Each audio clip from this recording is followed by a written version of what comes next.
What's up, YouTube? Welcome back to my channel.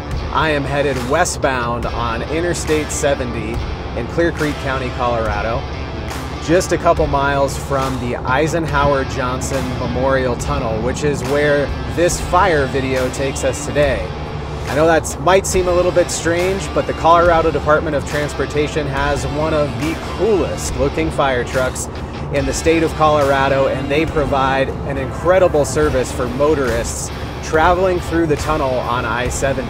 Between 30 and 40,000 people travel on I-70 every day through these tunnels, and it's an amazing asset not only for those of us who are recreating in the high country, but certainly for everybody who relies on the commerce and the U.S. trucking system here along the interstate. This is the Loveland Pass exit off of Interstate 70. This is where trucks carrying hazardous materials exit and go the long way around on the mountain pass. They're not allowed to go through the Eisenhower or Johnson tunnels just in case they have an accident. That would be a really bad day inside of that confined space. Hey, if you're ready, sir, we are ready to do a traffic hold on the westbound. Copy that, I am ready. Wow, so a siren goes off. Yeah, siren goes off. And it's more to get people's attention. Yeah, it got my attention. And it'll scare some people, so. Sure. And then once it's clear, we pull out to block to allow these guys to get out. Okay, so basically what happened, there's a road bicyclist on I-70. On Interstate 70. Yeah. Insisted on going through the tunnel, disregarded what your staff said, and is riding their bike through right now. Yes, sir. So our west portal attendant that's in the shack here, yep, talked to him, said he is not allowed to go through there. Zone 2 of the south tunnel. Let him know, informed him he was not allowed to go through there. Yeah. But he went through anyway. Okay. So he is on a bicycle in the tunnel on Interstate 70. Unbelievable. Yes, sir. So Dominic has to go and make sure, come around. So we have traffic held, okay, because he is in there on the eastbound tunnel now, south tunnel. Wow. And Dominic will go back, will go through and make sure he's safe getting through. Yeah, and the people who watch this, as they'll see, there's no wiggle room in this tunnel. Correct. There's no shoulder in there. Yeah.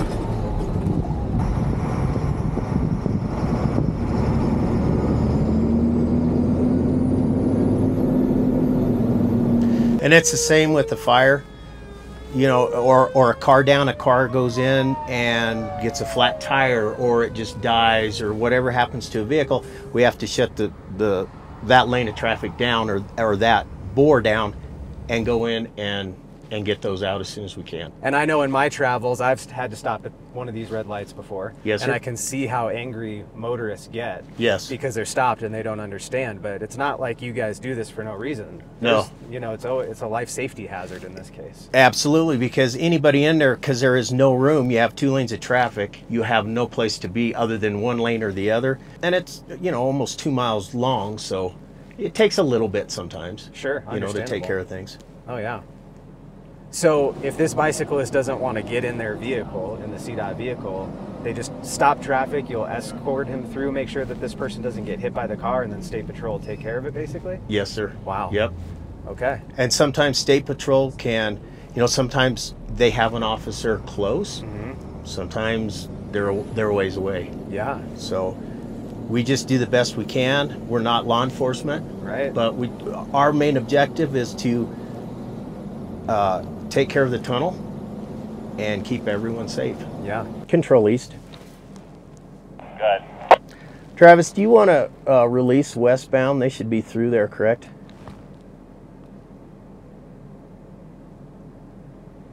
Yeah, we can go ahead and release our westbound. Just let me know when you're clear. 10-4. Control, we are clear. You can go green for your westbound. Copy that. I am going green westbound. So we'll release westbound now, since our emergency equipment went through,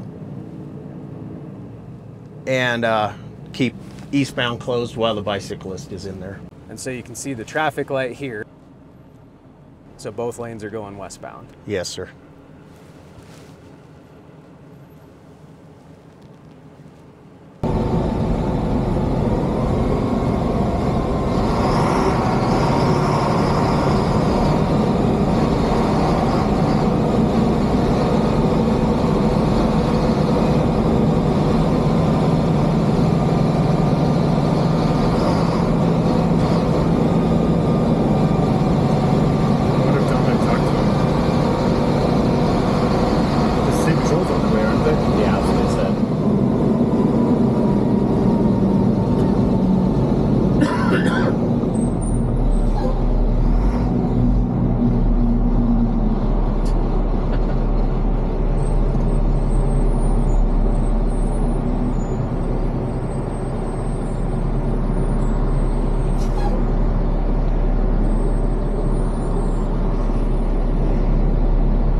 to call the ambulance. Are they on their way up?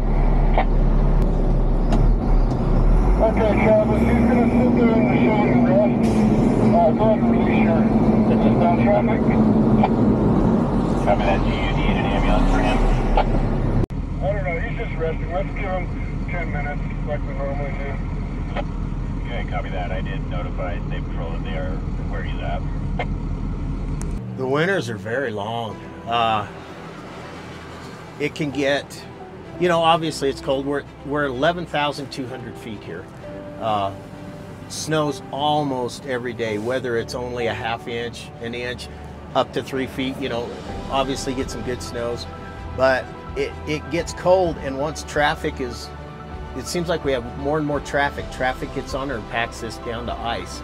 And our plows do a good job. They work on it, but at this elevation, it's hard to keep the road clear during a snowstorm. So this is one of our smaller fire trucks. It's a 1-ton. We have 2 of these, one on the east, one on the west, so we can respond to each side, on each side. Yep. They're equipped. We have a clamp here, first aid kits, fire extinguishers, various hand tools and that to help us fight fires inside the tunnel. This is our main hose that we would use off of this truck. This is if I have a car fire inside or something. This is my main hose that I would use on that one.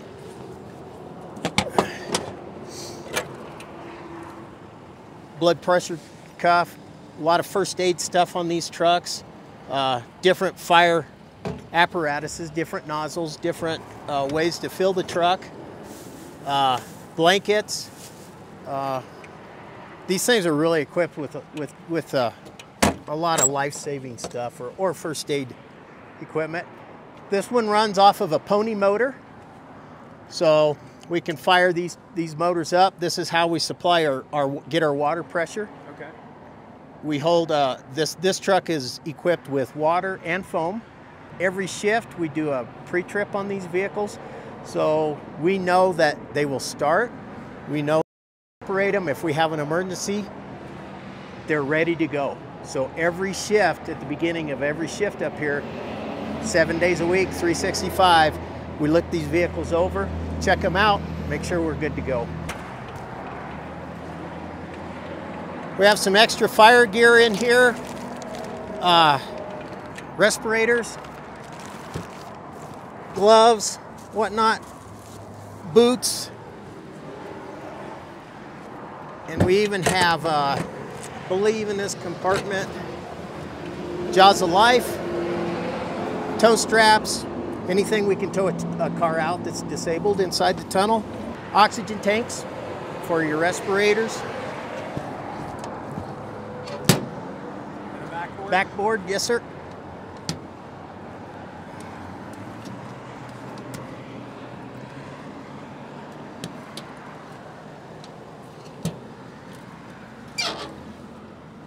I love this little thing. That's what everybody keeps telling me. So I was really excited about this older Pierce fire engine because I'm kind of a Pierce fanatic when it comes to fire trucks, but it seems like this one's the favorite. Well, I mean, that obviously for its purposes, we need it. Yeah. This is for, it's also firefighting capability, but its main purpose that we use it for is getting downed vehicles in and or out of the tunnel. Okay. Blocking lanes of traffic. It has a wheel lift on it. It has 2 cables on it. I mean, that we can hook onto semis, pull them out. Air supply. If a truck goes down in the tunnel, loss of air pressure, I can actually supply that air back up so that we can get him moved, release his brakes. Okay. Obviously tow straps, we can tow them. Wheel dollies, we can hook, a disabled car, put it on our wheel dollies and come out. Yeah. Winches, chains, come-alongs, pulleys, fire suppression systems, emergency equipment here. We got extra fire gear. Sometimes a car will go down in the tunnel. as we're going in it, the control operators will say we just got a car down. Well, by the time we get in there, it could have been hot, it could have caught on fire. So we have some fire gear in this truck as well. This is our main vehicle that we go in to pull vehicles out to respond to emergencies in the tunnel. It also, this one does not have water, but it has foam capabilities to put a fire out with foam. Has an air compressor on it. I can air up a tire if I have to on it. We got winches in the front as well. These will come down. We can winch a car up, lift a vehicle up, and push it out of the tunnel that way as well. Wow. Yep, it's really cool. Fire extinguisher here. We got air hose up there on this one. Various tools, oxygen. Sorry. No, you're good. Go ahead, sir. Hey, can one of you guys grab photos for Diana when you guys are shooting off the water? Yeah, 10-4, we'll get it. We'll get it, Travis. She is requesting vertical photos, not horizontal. 10-4. That sounds like something a PIO would say. I'm guilty of that. Vertical photos. Yes, sir. What else? This one, semi-trucks. A stuck semi-truck. I can come up behind him, long as he has air pressure and releases air brakes, I can push him up the hill with this truck. Can you really? Yeah, a fully loaded truck.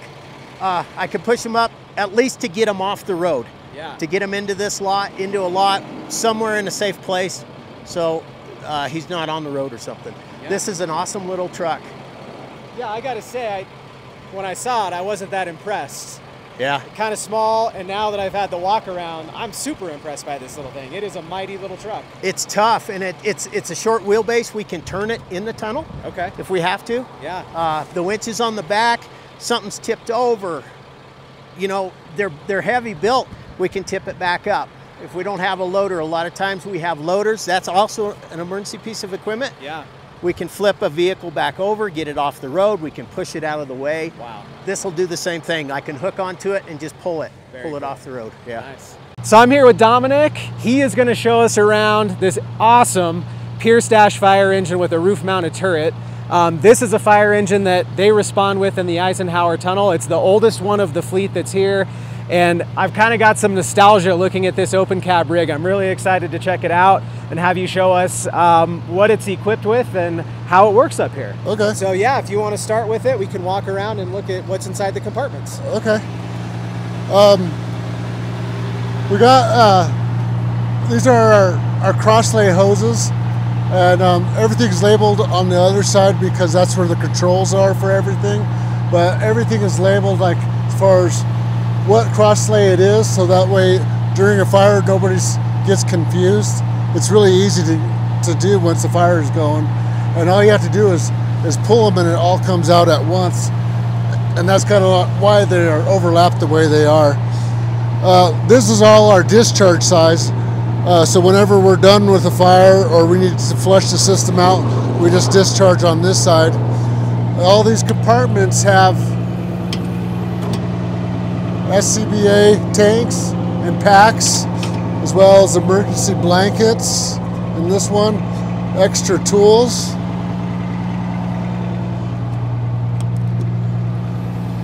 more bottles,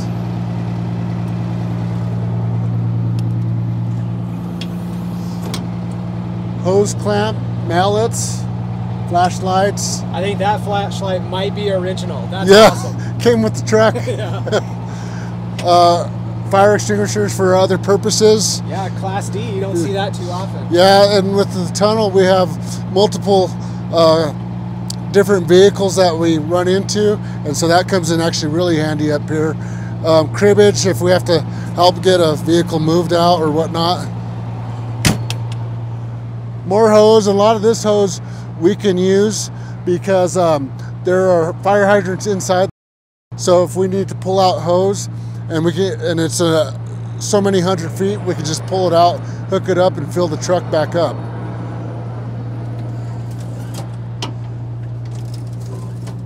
More tools and jaws of life. a rear discharge hose, and that's all labeled just like the other ones. More hand tools and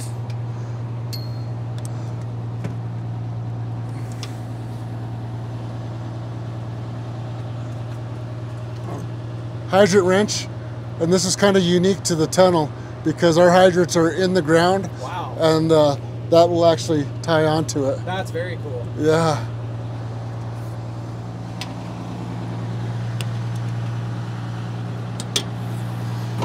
More tanks.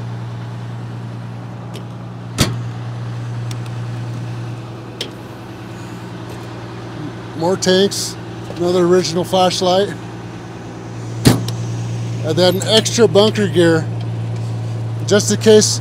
So if there's a tunnel fire or whatnot, we might have to like pick up a portal attendant on the west side, and there's actually bunker gear that he could actually use in case we had to pick up another person to help with the fire or whatnot. Yeah, that makes sense.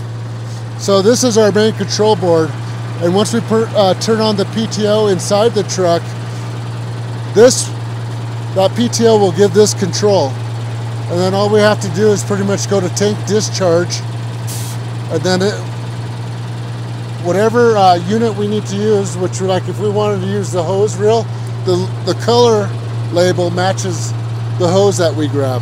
So it makes it really easy to follow. Yeah. And then of course the black one is the deluge gun that's mounted on the top of the truck. But all you pretty much do is pull that, and then it'll charge this line, and then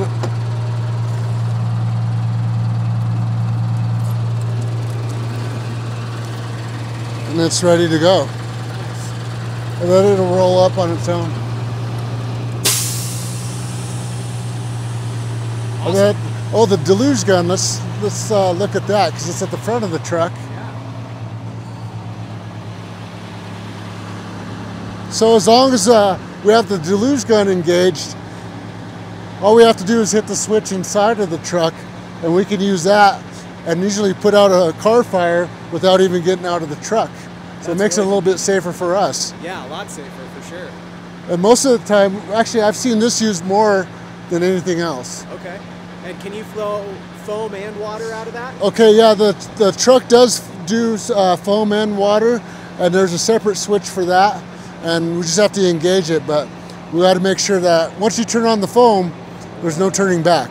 Okay. It's on. It's on. Yeah. All right. Fair enough. But that's more or less the truck. Okay. You want to hop in the cab and we can give that deck gun or that roof tour to try? Yeah. Okay.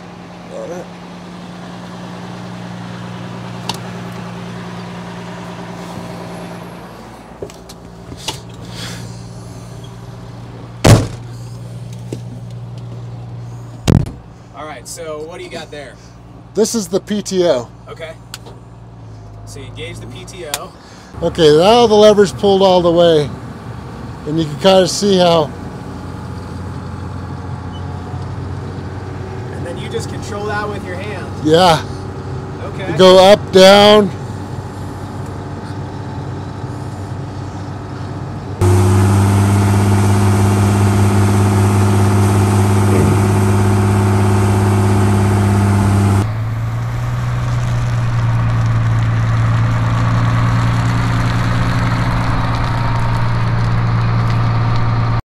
Yeah, we could tell what our water level's at, and we'll know how much longer we have until we have to fill up. Okay, so yeah, with a 1,000-gallon water tank, that's quite a bit to work with, especially with like a normal vehicle fire, right? Yeah, and this comes in handy, especially when there's truck fires and whatnot.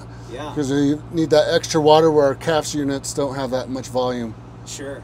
Do you know right away when you're driving up on a vehicle fire what you're going to choose to use, if you're going to do water or dry cam, or how do you make that decision? More or less where it's at. Okay. And then also the size of the vehicle. And now we run into the issue of electrical cars. So we got to always work that into the factor.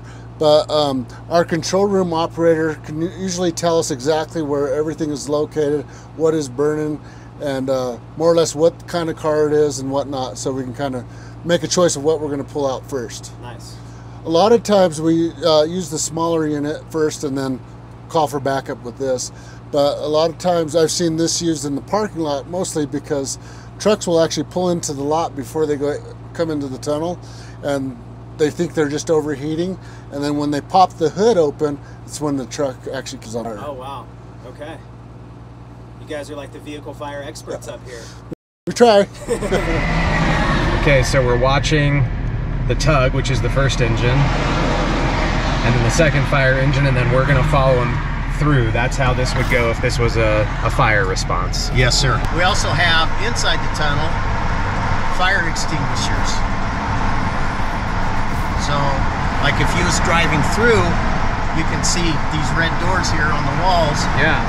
That you as an individual could come in here if your car caught on fire. You could run over there and grab that. Okay. You know, if you knew that, if you knew to do that. Yeah.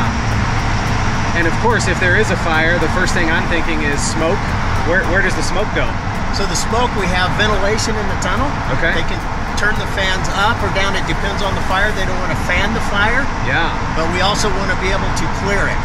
Sure. Another thing is anybody that's trapped in the tunnel, that would be probably my first reaction is to get those out. Absolutely. We also have cameras all through. There's like 12 cameras on each bore of these tunnels. Okay. So the control room can keep us informed as we're going in. Okay. Of what's going on and what to look for. I mean, it's great eyes. Yeah. For us. Traffic right behind you. If you're a motorist in here and something happens, it's not just one end of the tunnel or the other. There are ways for you to get out. Absolutely. Okay. Yes, there's 2 crossovers, tunnels inside the tunnel. That these will lead you to these emergency exit signs here. Okay. And you can get out. We would close both sides of the tunnel. You could get out to the other side. We have cameras, so then we can get equipment in, vehicles in, and get people out of here. Wow, very cool. We also have a fire suppression system in the tunnel. So I read about that. Tell me about the fire suppression system. Is it automatic, or does someone in the control room have to deploy it? It is both. Okay. So if it gets hot enough, it will automatically deploy, or the control room operators can initiate it as well. And is that a water sprinkler system? It is, sir. Okay.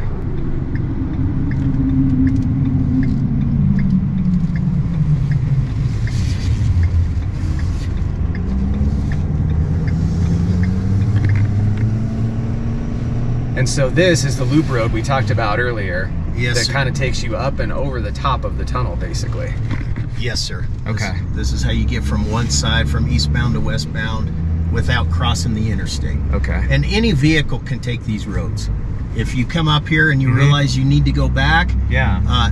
Don't pull a Yui in the middle of Interstate 70 to go back. This is a lot safer. Just exit off to the right, circle back around, and you can jump right back on. Something tells me you've watched somebody try to do a U-turn in the middle of I-70 before. It happens a lot. Oh no. Yeah. Yeah, that's a bad decision. Traffic kind of at a distance doesn't look like it's moving that fast, but it's moving fast. Yes, sir. When traffic is a little bit on the lighter side, you know, we're speeds of 60 to 70 miles an hour up here. They're not supposed to be, but Yeah. And is this the big ventilation system for the tunnel? yes, sir. Those Okay. are. We have each side east and west. We have supplies and exhausts, Wow. and they can really crank those up. They can move a lot of air. Obviously, if you have a fire in there, you don't want to fan the fire, but you want to be able to Gotta get that breathe. smoke out. Yes, sir. Yep. Yeah. I've never truly appreciated the infrastructure and the hard work that you all do up here as a motorist. So I really, this is super educational, and I'm so grateful for what all you do. That's awesome. I appreciate it. Everybody up here appreciates it. Everybody tries real hard. We try to do the safest thing possible. Yeah.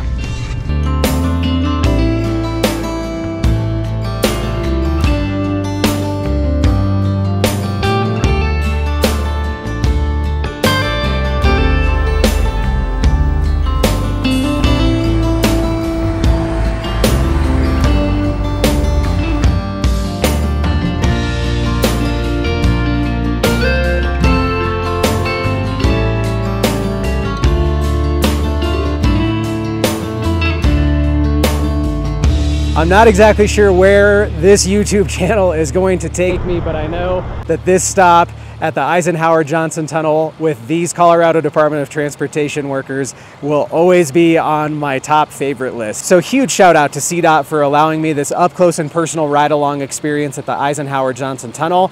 And I'm excited to say that we're not finished with CDOT. They have another fire station a little bit west of here, actually a couple hours west of here. And that's where I will see you in the next video.